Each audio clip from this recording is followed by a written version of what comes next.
Hello, this is law firm Ashin. When you're asked to report to the police, most people think, I'll just go and tell them what happened. But often, the investigation has already been shaped by the initial complaint, witness statements, and collected evidence. This means how you organize your story beforehand is far more important than your spontaneous answers in the interrogation room. Today, I'll be speaking based on a scenario where you're being investigated at the Gyeongbuk Provincial Police Agency, specifically the Yeongju Police Station. In criminal cases, the real issues often differ from the official charges. For theft, it's about possession and intent. For sex trafficking, it's about payment and awareness. For sexual offenses, it's about the consistency of statements and corroborating circumstances. For insurance fraud, the key is the flow of money and the conspiracy structure. You might feel you've explained yourself thoroughly, but only a few phrases will make it into the official record. It's frustrating, but a single sentence can be interpreted as representing the entire case.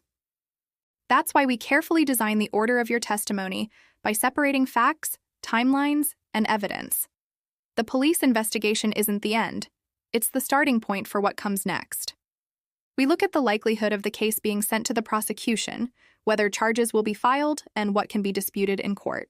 If you don't separate what to admit from what to contest, your entire defense can crumble. Our decision to take a case isn't based on emotion, but on the direction of the evidence, the legal issues, and the potential for future civil disputes.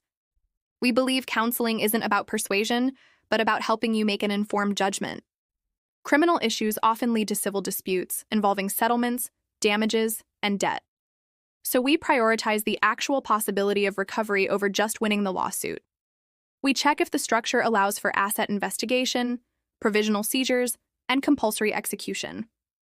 A judgment without enforcement isn't a real solution. For real estate disputes or rental scams, we examine the contract structure and rights relationships together. With my background as a licensed real estate agent, I review contract clauses and property registration history simultaneously. Even in domestic cases like divorce, property division, and custody, we focus on long-term interests rather than emotional reactions, planning for potential future conflicts. For cases involving both immigration and criminal proceedings, we review them as a single integrated matter, not as separate criminal, civil, and administrative issues. We handle everything from consultation to investigation, litigation, and enforcement. Since opening in 2014 after starting my practice in 2009, I've always prioritized clear explanations. This is why law firm Ashin handles a wide range of criminal, civil, domestic, real estate, and administrative cases. If you need a consultation, please check the video description. Your likes and subscriptions help us provide more detailed legal advice. Thank you.